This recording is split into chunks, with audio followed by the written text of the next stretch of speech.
Hal yang menarik untuk dibahas ialah kekhalifahan Sayyidina Abu Bakar dan peran-peran penting yang dilakukannya di saat-saat terakhir kehidupan Rasulullah Shallallahu Alaihi Wasallam.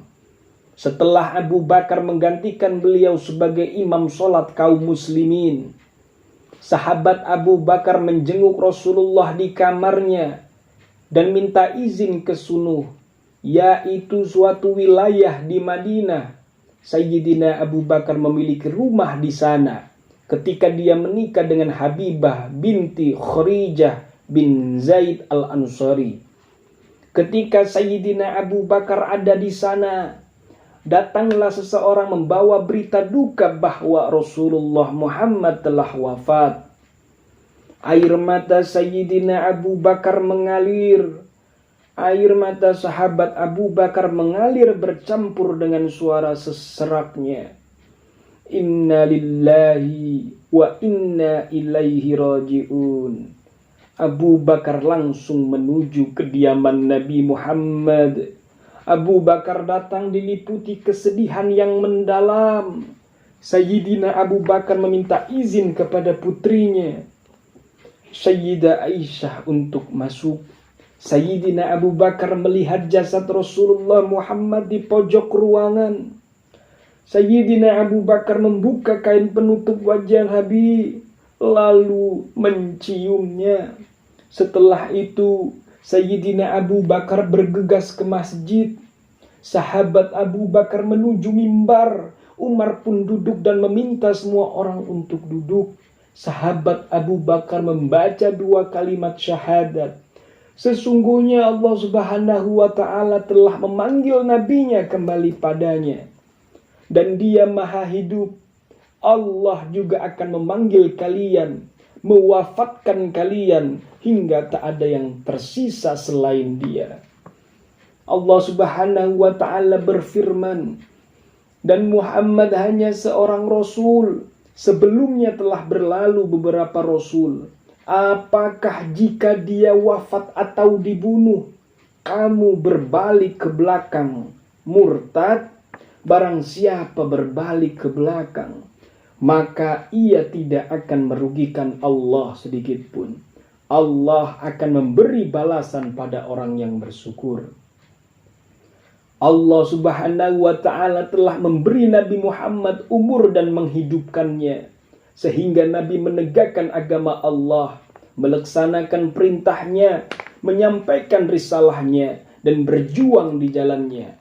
Allah pun mewafatkannya, maka siapa yang menuhankan Allah?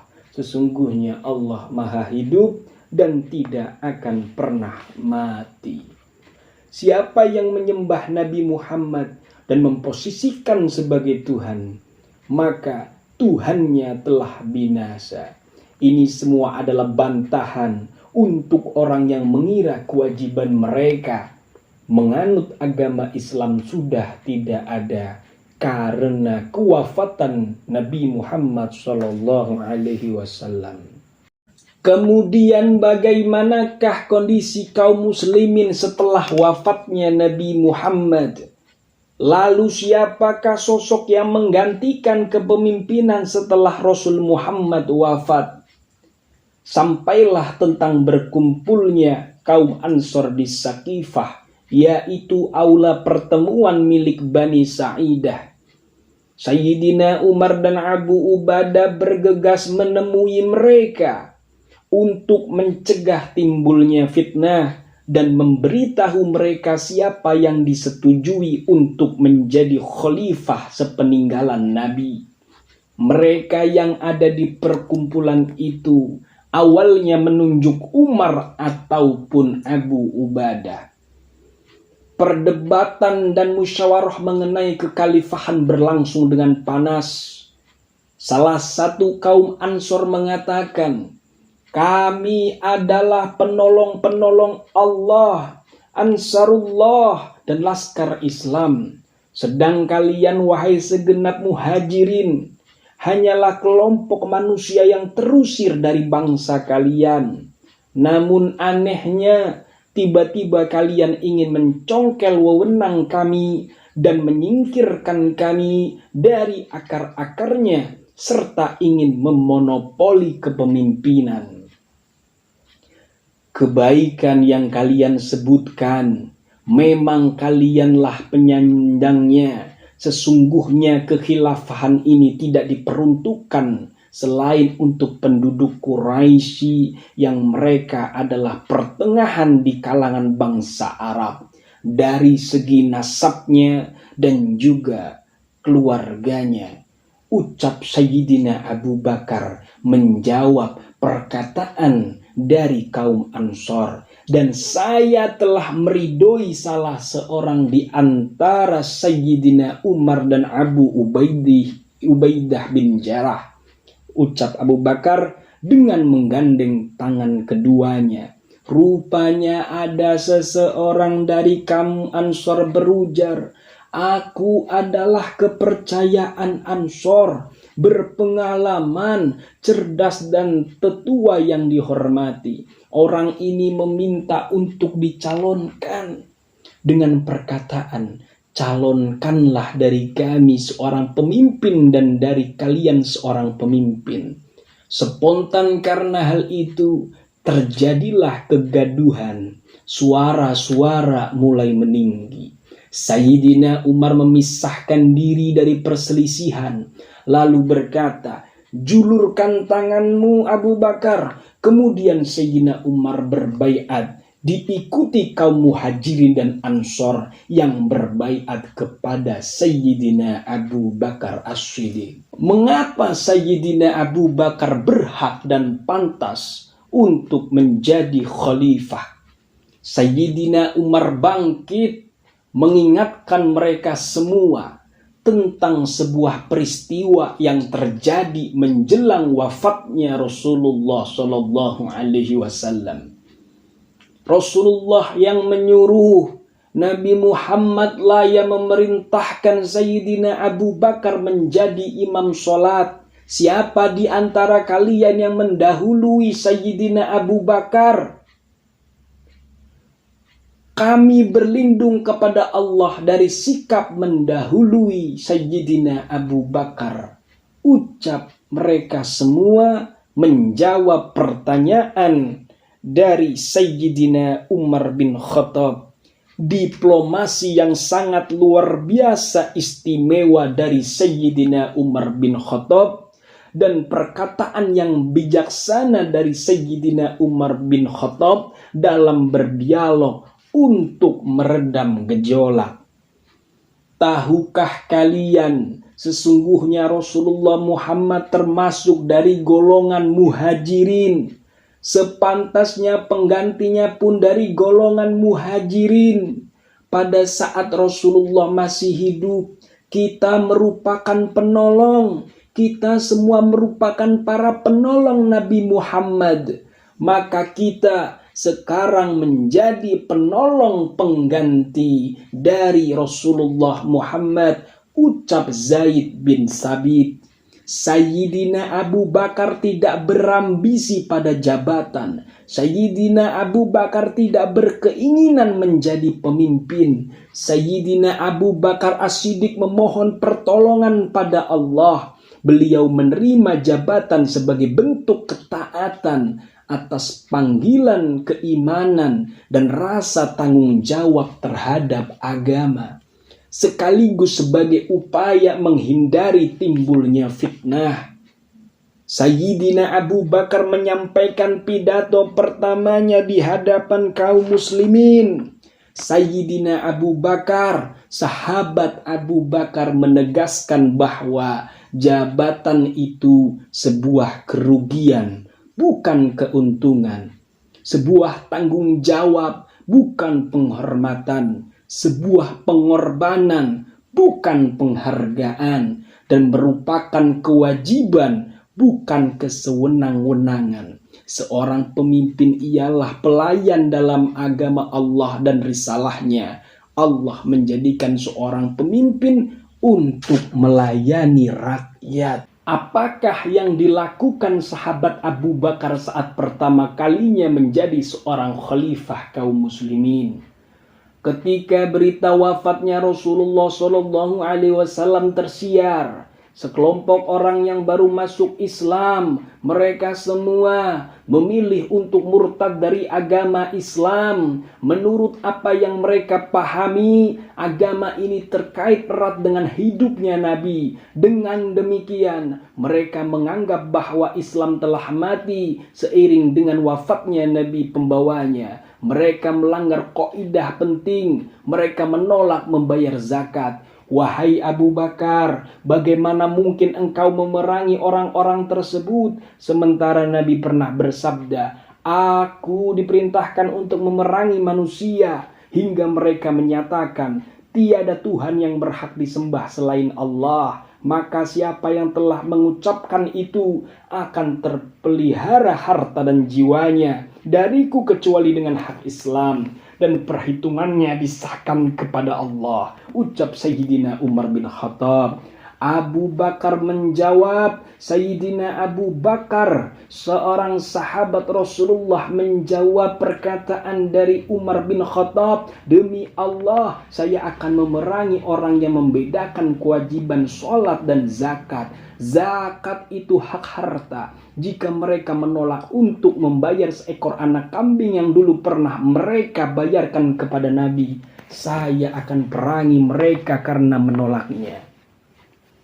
Sayyidina Abu Bakar tidak diam saja ketika agama hendak dikurang-kurangi. Itu tidak boleh terjadi dan tidak akan pernah terjadi. Ia mengatakan setiap kewajiban yang semasa hidup dan pada saat wafatnya Nabi yang telah didirikan harus terus begitu meski membutuhkan pengorbanan yang tidak sedikit. Sayyidina Abu Bakar berangkat dari Madinah Munawwarah menuju Zulqosoh, suatu tempat berjarak 24 mil dari Madinah. Ialah Sayyidina Abu Bakar, seorang sahabat Nabi, secara langsung yang memimpinnya dengan pedang yang terhunus. Sayyidina Abu Bakar bertekad memerangi sendiri orang-orang yang murtad, tapi dibujuk oleh sahabat-sahabatnya. Terus membujuk hingga akhirnya beliau kembali ke Madinah setelah mengatur pasukan hingga terusirlah Tulaihah al-Asadi, al-Aswad al-Ansi dan kabilah-kabilah yang murtad. Hancurlah angan-angan mereka, angan-angan dusta mereka di hadapan kehendak yang benar dan juga kehendak yang nyata. Mari kita mengingat kembali letak kecerdasan Sayyidina Abu Bakar As-Siddiq. Di manakah letak kecerdikan dari Sayyidina Abu Bakar? Menjelang wafatnya Rasulullah Sallallahu Alaihi Wasallam, beliau menyiapkan pasukan untuk dikirimkan ke negeri Syam di bawah komando Usamah bin Zaid. Nabi memerintahkannya untuk memimpin pasukan berkuda menuju Balqa dan Ad-Darum. Balqa adalah wilayah yang saat ini berada di wilayah Yordania. Di tengahnya terdapat kota Amman. Kota lainnya adalah Zarqa, Sal dan Ma'dab. Sedangkan Ad-Darum adalah kota Dirbalah, saat ini di jalur Gaza. Terletak di pesisir pantai di antara Gaza dan Khan Yunus. Usamah bin Zaid membawa pasukan 700 orang dari kaum muslimin. Pasukan pada saat itu sampai pada desa Juruf. Juruf merupakan salah satu desa di Madinah. Saat ini masih bersambung dengannya. Di sana terdapat pertanian dan perkampungan penduduk. Pasukan Usamah bin Zaid mendengar kabar duka tentang wafatnya Rasulullah Sallallahu Alaihi Wasallam. Madinah pada saat itu terancam oleh kaum murtadin. Para sahabat menghadap kepada Sayyidina Abu Bakar untuk menarik kembali pasukan. Jika dicermati dengan akal fikiran, nampaknya ide tersebut benar. Tapi Sayyidina Abu Bakar mempunyai pandangan pandangan lain bahwa Nabi menyerahkan panji pada Usamah.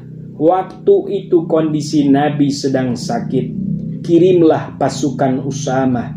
Perintah Rasulullah harus didahulukan.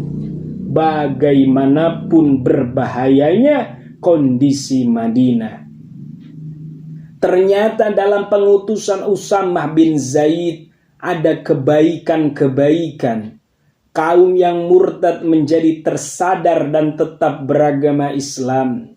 Kekuatan Islam menjadi bertambah kuat dan pasukan Usamah mengalahkan tentara Romawi dan mengalahkan mental sekelompok orang yang akan murtad. Kalau bukan karena keyakinan Sayyidina Abu Bakar terhadap janji Allah dan Rasulnya, kalau bukan kemantapan dan kecekatan dalam memahami situasi, tentunya tidak akan kaum muslimin mengalahkan bangsa, tentara Romawi, dan mental sekelompok orang yang akan murtad. Pertolongan Allah ada pada keyakinannya kepada Rasulullah dan kepasrahannya kepada Allah Subhanahu wa Ta'ala. Di tahun 12 Hijriyah, kaum muslimin menumpas nabi palsu, yaitu salah satunya Musailamah al-Kadzab, dipimpin oleh Khalid bin Walid. Di tahun ke-13 Hijriyah, Sayyidina Abu Bakar bermaksud mengumpulkan pasukan untuk dikirim ke Syam. Terbentanglah Jazirah Arab menjadi sama antara yang jauh dan yang dekat. Sayyidina Abu Bakar menempatkan Khalid bin Sa'id bin As di wilayah Ta'imah bersama pasukan muslimin, berjaga di sana menunggu perintah selanjutnya. Abu Ubadah dan pasukannya di wilayah Himsa, lalu Amr bin As dan 3.000 pasukan ke wilayah Palestina, mengangkat Syuhrabil bin Hasnah yang kembali dari Irak. Dari pasukan Khalid bin Walid, Syuhrabil menjadi komandan dan menuju Sam. Lalu kemudian Yazid bin Sufyan yang ditempatkan di Damaskus. Karena pasukan Romawi bersatu dengan jumlah yang besar, jumlah yang sangat besar, kaum muslimin mengirim surat kepada Khalifah Abu Bakar, meminta tambahan pasukan. Bersatulah dalam satu kelompok. Balasan surat Khalifah, lalu mengangkat Abu Ubadah menjadi komandan. Di saat perang Yarmuk berkecambuk, dengan ganasnya, tentara Romawi 240.000 orang, sedangkan kaum muslimin 40.000 orang. Pasukan Khalid bin Walid, pasukan Abu Ubadah, pasukan Amr bin As, Syuhrabil bin Hasnah, mereka semua berjuang, tak takut mati dan tak takut tebasan pedang. Perang makin berkecamuk, para pejuang menerkam, pertarungan memanas. Datanglah berita duka kewafatan Sayyidina Abu Bakar As-Siddiq radhiyallahu an. Berita itu disembunyikan agar kaum muslimin tidak menjadi lemah. Upaya penaklukan ini baru berakhir pada masa kekhalifahan Umar bin Khattab radhiyallahu an. Perang Yamamah, pertempuran Yamamah mengakibatkan banyak terbunuhnya penghafal Al-Quran. Sayyidina Umar khawatir Al-Quran hilang karena tersimpan di dalam dada para pejuang. Sayyidina Umar menyampaikan kepada Sayyidina Abu Bakar untuk mengumpulkan Al-Quran. Tapi Sayyidina Abu Bakar menolaknya. Umar bin Khattab tidak menyerah hingga Allah bukakan hati Abu Bakar. Kemudian diperintahkan oleh Sayyidina Abu Bakar Zaid bin Sabit untuk mengumpulkan Al-Quran dari yang tertulis di pelepah kurma, lempengan batu putih, dan hafalan para sahabat. Seluruh lembaran Al-Quran disimpan di rumah Sayyidina Abu Bakar. sampai beliau meninggal. Kemudian disimpan di rumah Umar selama beliau hidup. Selanjutnya Hafsah binti Umar radhiyallahu anhuma, Ali bin Abi Thalib menyatakan, orang yang paling besar jasanya dalam pembukuan mushaf, dalam pembuatan mushaf adalah Abu Bakar. Dialah yang pertama kali mengumpulkan Al-Quran dalam satu mushaf. Begitu banyak jasa Sayyidina Abu Bakar As-Siddiq, begitu banyak, begitu besar pengorbanan yang dilakukannya. Sayyidina Abu Bakar jatuh sakit bermula saat ia mandi pada hari Senin Jumadil Tsaniyah, saat cuaca sangat dingin. Sayyidina Abu Bakar terjatuh. Sahabat Abu Bakar demam selama 15 hari sampai tidak bisa keluar untuk mengimami sholat berjamaah di masjid. Dalam waktu itu, saat sahabat Abu Bakar sakit, Sayyidina Umarlah yang mengimami sholat. Kian hari demamnya tak berkunjung membaik. Orang-orang berdatangan mengunjunginya, dan yang paling banyak mengunjunginya ialah Sayyidina Utsman bin Affan. Sakitnya Sayyidina Abu Bakar semakin parah. Aisyah datang menjenguk. Pada waktu itu, sahabat Abu Bakar sedang berjuang menghadapi sakaratul mautnya. Berapa lembar kain yang digunakan untuk mengkafani Rasulullah? Ucap Abu Bakar. Aisyah menjawab, 3 helai kain putih tanpa gamis dan tanpa penutup kepala. Pada hari apa Rasulullah wafat? Tanya sahabat Abu Bakar.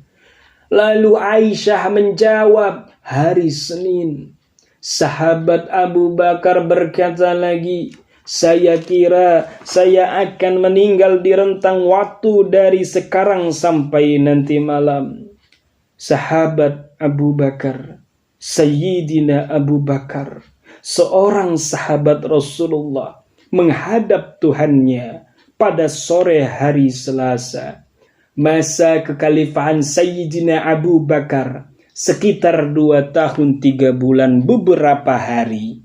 Menurut riwayat yang disepakati, sahabat Abu Bakar meninggal dunia pada usia 63 tahun.